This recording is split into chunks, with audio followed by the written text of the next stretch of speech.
Bonjour la famille, bienvenue sur Masolo Kimbang TV. Suivez-nous sur YouTube et tapez Masolo Kimbang TV.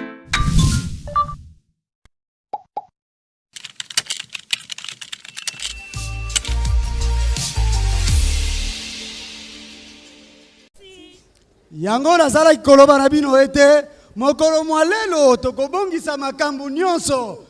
Bozala na kimia, apaisez-vous, apaisez-vous. Tokobongisa nyonso ekoleka na kimia. Monsieur l'administrateur, pona nini Simo Kimbangu azali kotungisa biso banso pe ozokoka kokata likambo na ete.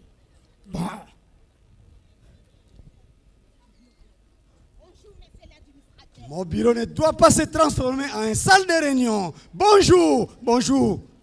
Monsieur l'administrateur, l'air est grave. Mais nazali kokamwa bino nyonso bozali koloba l'air est grave. Cela veut dire quoi? Ndenge makambo ezali kokendele. Bonjour monsieur l'administrateur. Bonjour mon père, bonjour mon père. Oyo ezali ba rapport ya ba paroisse na biso ya Tisville.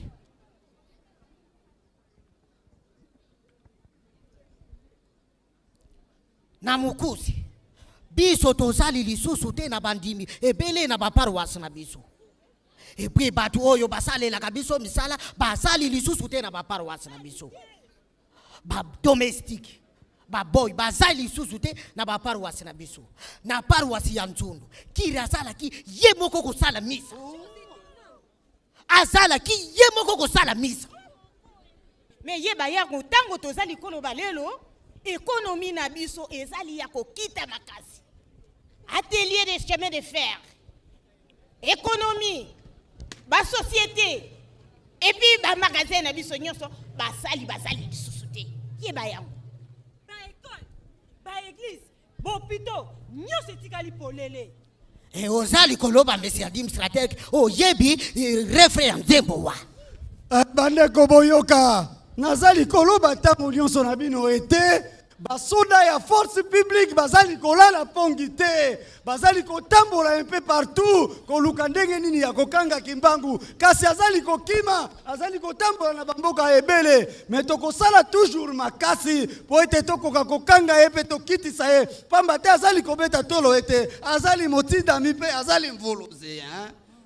Monsieur l'administrateur, nazali kokamwa mingi pona komona ete un tel nègre mutu ya pamba azali kotamwisa biso mutu pe kokima ba soda ba mapinga ya force publique et puis sécurité ya colonie bazali kokoka kokanga ete. Monsieur l'administrateur, na ba information oyo bino bozali na yango. Est-ce que Simo Kimbangu azali kaka kokoba kote ete esika abata meli wuta akimaki le 6 juin dernier tango bokena kipona kokanga ete.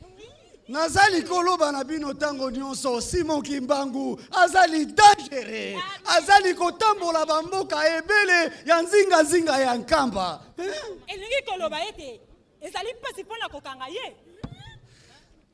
Monsieur l'administrateur, yeba yango ete tango nanu bokangi Simo Kimbangu te tokomona batu lisusu na ba église na biso te pe ba église na biso ko tikala kaka vide. Et puis yeba yango ete misala na biso batu basalaka na ba chantier na biso bazali lisusu te yeba yango. Monsieur l'administrateur, il sengeli tout ça la nyonso o ezali na pouvoir na biso pona kokanga Simo Kimbangu pamba te colonie na biso ezali ko kende na kokufa esengelo lukela biso solution. Chef, Bonjour, mais quoi encore? Télégramme à moi? Oui, chef. Oui.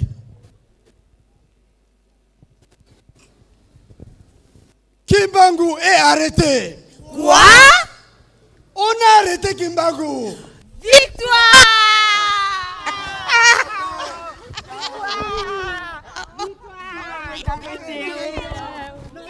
C'était là tokomela lelo pona komona makambo ya mala.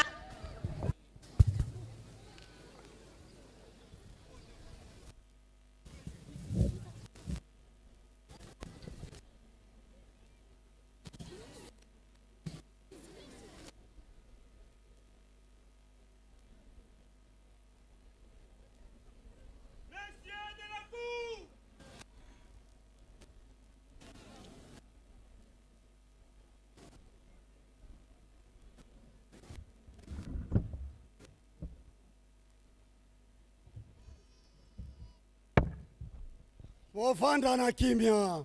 Bovanda na kimia bino no banso.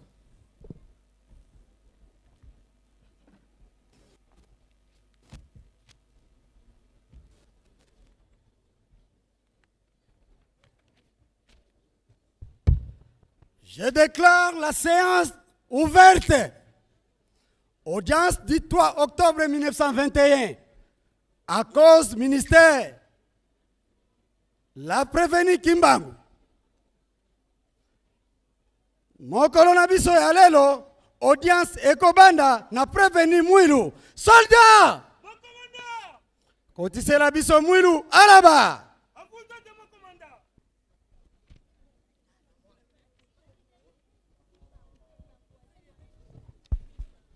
Mwilu, ezali yo Mwilu. ezali ngai Okotombola liboko na yo likolo. Pamba te po ete toyeba la cour. Soki makambu okoloba ekozala solo. Okoloba, nakoloba makambu se solo. nakoloba makambo se solo. Mwilu, nini okoki kolakisa biso na miracle oyo mobali na yo Kimbangu asalaka? nakoyebisa bino se solo ete mobali na ngai tata Kimbangu asalaki makamwisi ebele oyo ngai moko nazalaki komona mpe abandaki kosala yango na kombo ya Yesu Kristo. Makambo nini alizala? Makambo nini? Silence la cour. Eh bien, Mwilu. Soldat. Ok, tolandi Mwilu na bukebi nyonso. Zongisa Mwilu na selwili na ye. Kotisa mandombe alaba.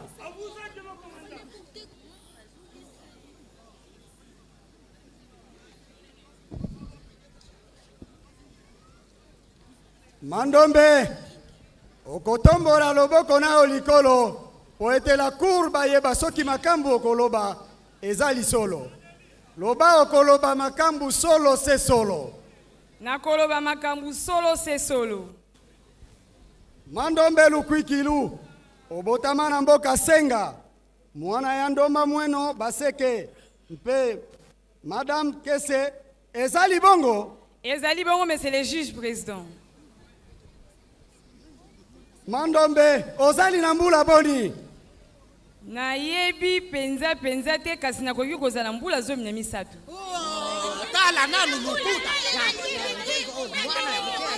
Silence la cour, silence la cour, silence. Mandombe, ozali na lingomba nini? nazali protestant émission Bemers na gombelu te esika nde babokolaki ngai. Silence la cour, silence la cour. Kasi ozali mutu ya mboka Senga. Mboka na yo ezali mosika na Simo Kimbangu pe na nkamba. Oyeba naki na Simo Kimbangu ndenge nini? nani abosani maefumu Kimbangu asala kati na mboka oyo mpo ngai mandombe nayeba ete.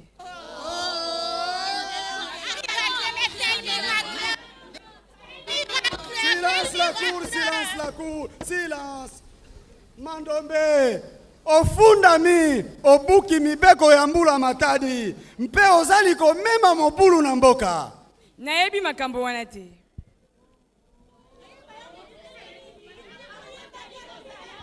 Silence la cour, silence la cour. Mandombe, ndenge nini yo mwana muke ya mwasi boye. Oyeba naki na Simo Kimbangu, ndenge nini? nazalaki moyembi na nkamba tozalaki kokende koyemba mikolo nyonso ntango motindami ya nkolo azalaki kosala mosala na ye yango tozalaki kokende kopesa ye maboko. Silence la cour, silence la cour, silence, silence. Mandombe, ondimi penza ya solo ete mosala Simo Kimbangu azali kosala ezali ya Nzambe. ingeta pamba te ye moko mokonzi na biso Yesu Kristo apesaki biso elaka ete akosengela biso otata atindela biso mosuni mosusu ezali ngai te kasi bilibili ya oyo bino mindele bomemelaki biso. Silence la cour, silence la cour, silence ma cour. Mandombe, ondimi ya solo ete Kimbangu alobaki na biso mindele ete mindele nyonso bakozonga na mboka na bango epe bayindo bako ingela na mboka na bango solo se solo ezali bongo. Ingeta pamba te mokili oyo ezali ya biso ndenge ngai mandombe nayebi.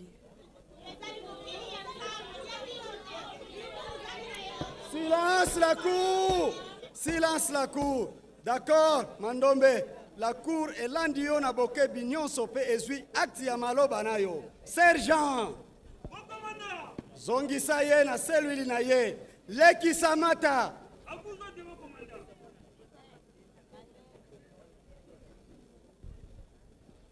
Mata! Tombora liboko na yo likolo pona koloba soki. Makambo yo zali koloba ezali ya solo. Okoloba na koloba solo c'est solo. Na koloba solo c'est solo. Mata, la cour pe mindele nyonso. Balingi koyeba, mukolo mwalelo.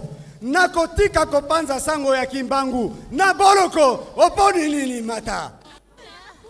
Monsieur le juge président, pona nini bilo mindele. Bolingi te biso batu mwindu. Tozala na nzambe na biso. Tozala na Biblia na biso. Tozala na musungi na biso. Bino bozali na nzambe na bino.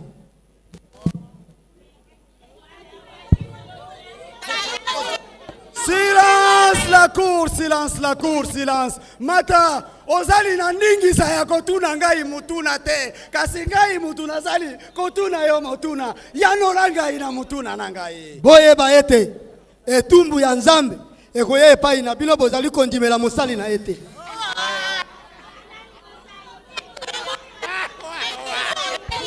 Wow. Silence la cour.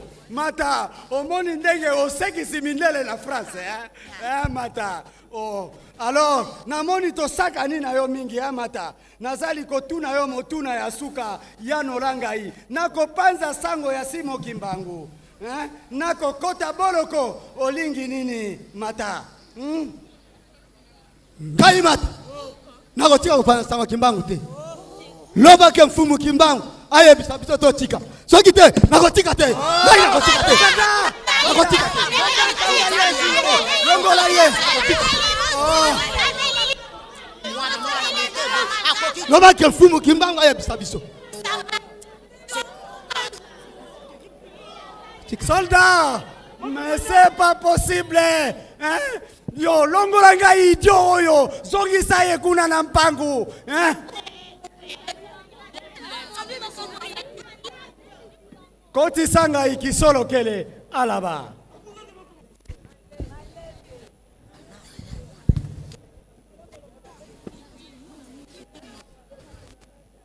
Kisolo kele tombola maboko na yo likolo. Poete oyebisa la cour soki makambo zali koloba ezali solo. Loba na koloba ya solo. Na koloba ya solo. Kisolo kele pesa biso identité na yo.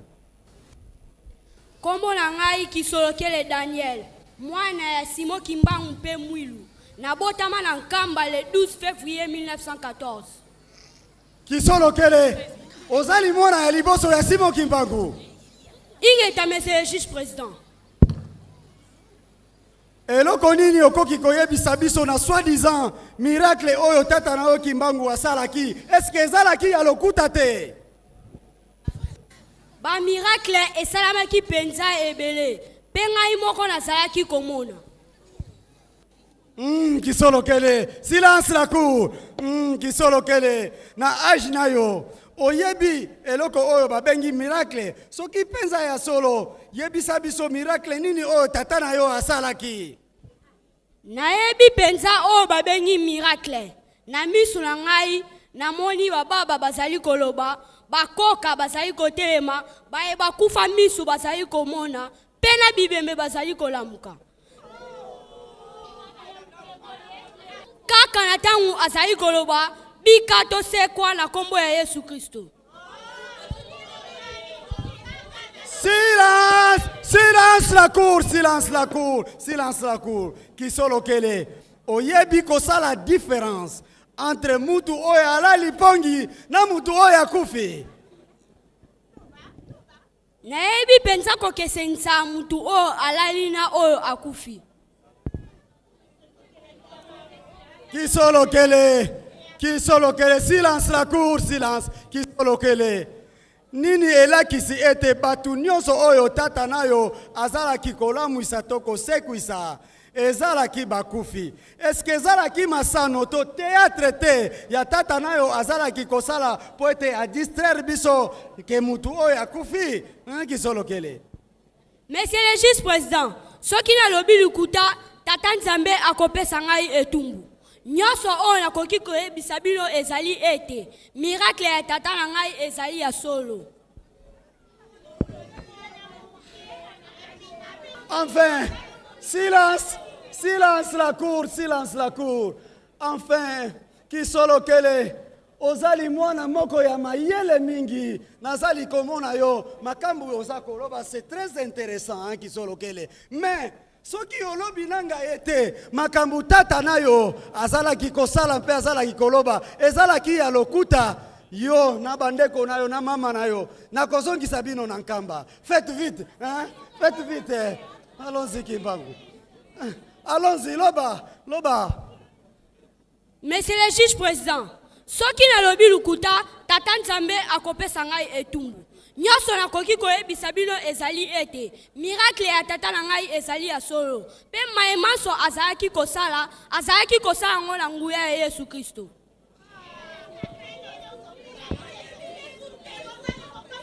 Silence! Silence la cour, silence!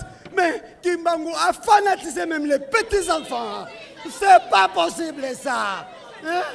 Ça c'est quoi ça? Soldats! Mais betelanga ikrapili ya mwana oyo mbata. Mbangu betaye. Pour ta carai.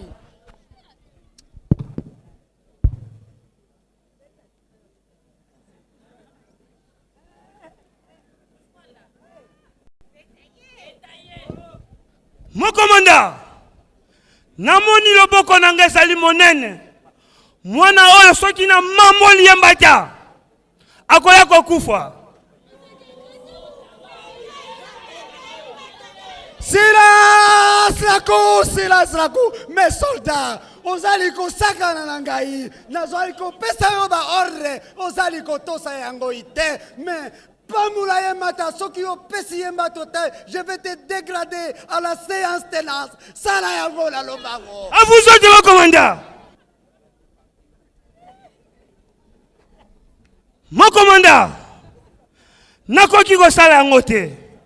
Soki boko dégrader nga bo dégrader ngai. Silence la cour. Pour ta carai macaque, mutu moindo, sol sergent. Mais dégrader ngai, krapil mpe zoba ya soldat oyo, mpe boaka ye na boloko.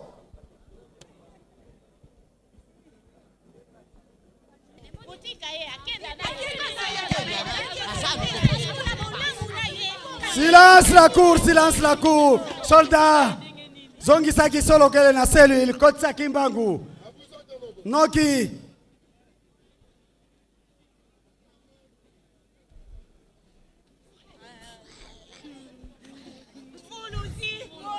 Silence la cour. Silence. Kimbangu. Pesa biso identité na yo. Kombo na ngai ezali Simo Kimbangu. Mwana ya tata Kuyela pe mama Louise. Bango mibale bakufa. Nazali mobali ya mama Marie Mwilu Kiawanga Nzitani. Pe tata ya bana misato.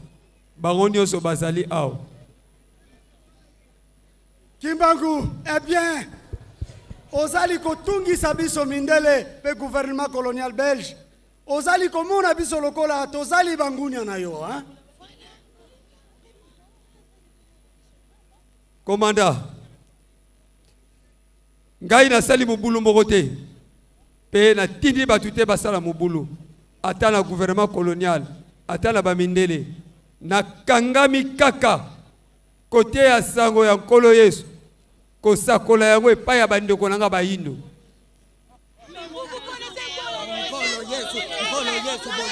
Silence la cour, silence la cour, silence la cour. Ozali kotinda batu ba révolter contre le gouvernement colonial belge. Penzembo ozali koyemba ezali kotinda batu bazwa minduki po babengana mindele nyonso na Congo. Lisusu tango ozali kobenga batu bamemela yo bibembe. Eske ozali koyeba epidemie to maladi ozali komemela batu nyonso oyo batondi na nkamba? Ezali na nzembo moko te oyo ezali kotinda batu basala mobulu. Nzokande na Lingomba Baptiste kuna ezali na banzembo oyo bazali koyemba ete bazali basolda ya nkolo Yesu. Kasi ata mukolo moko te leta akangaki bamindele wana ekokaki bokanga bango po ete bango nde balakisi biso banzembo yango. Tata juge ngai nazatindaki mutu moko te mpe nazosenga batu te bayelanga bibembe, kasi ba oyo bazali koya koluka ngai nakoki kobengana bango te. Silence la cour! La cour, silence la cour! Silence la cour! Pona nini oboyi batu bakende misala mpe opekisi batu bafuta mpaku ya leta te. Wana ezali bosolo te, ezali lokuta. Ata mukolo moko te na boyaki batu bakende na misala na bango pe na tikalaki koloba na mutu moko te ete bafuta mpaku ya leta te. Wana ezali lokuta ya makasi. Pe lisusu batu oyo bazali koya na nkamba bazali koya na posa na bango moko, bazali koya bango nyonso pona koyoka liloba ya Nzambe, basusu pona kozwa lisalisi e basusu pona kozwa mapamboli.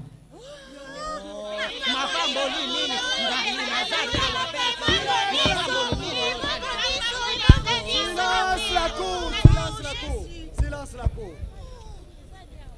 Kimbangu, tangu mobulu esalamaki le 6 juillet 1921 na Nkamba. Oyebi ete basoda na yo bazokisaki basoda ya gouvernement. Mobulu yango ekomaki na basolda ya force publique. Bazalaki koluka yo bisika banso. Ozalaki wapi Kimbangu?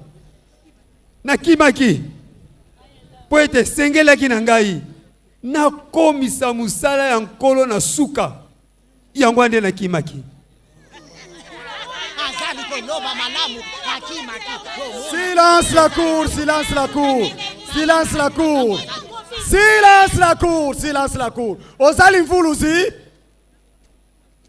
Kolo Yesu nde azali mobikisi. Na yende na zwinguya ya kobikisa batu.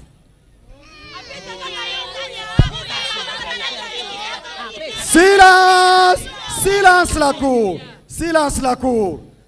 Kimbangu, olobaki ete mindele bakokoma bayindo, bayindo bakokoma mindele. Ezali makanisi na yo ya mabe pona kobengana mindele na koloni. Liloba wana ezali ya kozwila yango lolenge ya makomite.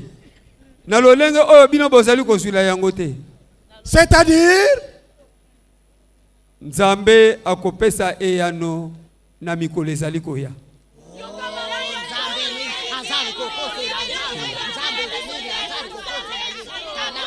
Silence la cour! Silence la cour, silence la cour, silence la cour. Kimbangu, tango ozalaki na Wileri Belge HB, ozalaki na lisanga ya banoir américain, notamment Marquis Garvey. Oyebi yango tote. Ika kotungisa molimu ya Nzambe. Ngai nasali mobulu te. Boyeba yango malamu. Musala ona zali kosala. Nazwi yango epa ya nkolo Yesu. Bozali kotungisa ngai. Bozali konyokola ngai. Bozali konyokola ngai. Pekisaye. Ozali koloba natika. Ozali koloba natika. Ozali na nguya. Yako pekisa molimu ya Nzambe.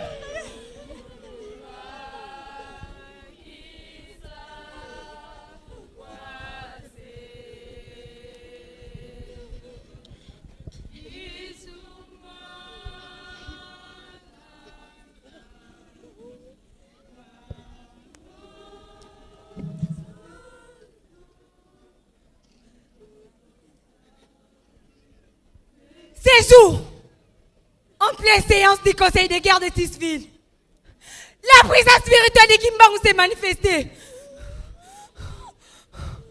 La bâtisse où siège des militaires s'est mise à trembler.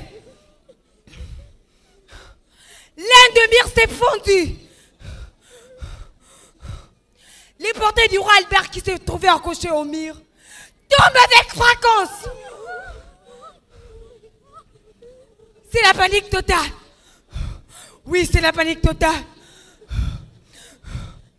Les choses se calment. Rentrons et chaisons valablement. Qu'est-ce que j'ai dit? Calmement. Calmement. Calmement. Kimia. Kimia esala na bino. Bino banso bozala kimia. Bozonga na bisika na bino. Bozonga na bisika na bino bozala kimia. Bovanda makambo ekomi kimia. L'audience du 3 octobre 1921 en cause ministère public contre Kimbangu et consorts. Condamnons Zola, Matuveni Lenga Sumbu Simon, Mimbu Philomon Mata, Mbaki André, Kelani John, Batoba Samson, Batoba David, Maleka Célestin, à la servitude pénale et à la perpétuation. Mbemba Edingo, viable, à 20 ans de prison, à servitude pénale. Lubwenda, John, à 5 ans, et Mandombe Mikala, à 2 ans de servitude pénale. Les frais du procès à charge de la colonie. Et condamnons Simon Kimbangu à la peine de mort.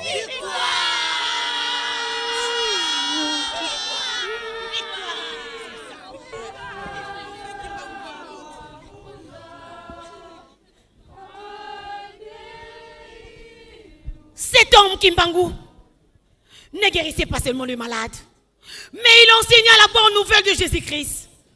Qu'est-ce qui s'est passé à la tête de ces blancs pour comploter contre Tata Kimbangu et ses acolytes? Et pourtant qu'il était innocent. Oui, et son innocence crie encore jusqu'aujourd'hui. Cet homme innocent, arrêté, condamné à mort et amené dans la localité qui n'était pas la sienne. Pour quel motif? Pour quel motif? Tata Kimbangu. Soldat! Likamboni ni amabosala ki homoki. Kimbangu na batu na ye. Bango nyonso na boloko. Omoye bakete. Na yo moto mwindo akoki kozwa lobiko ya seko. Netina moina kiyo. Tata Kimbangu. Likamboni ni amabosala ki homoki. Yoyo. Poete moina yo. Omoye bakete. Na yo moto mwindo akoki kozwa lobiko ya seko. Netina moina kiyo. Bonjour la famille, bienvenue sur Masolo Kimbangu TV. Suivez-nous sur YouTube et tapez Masolo Kimbangu TV.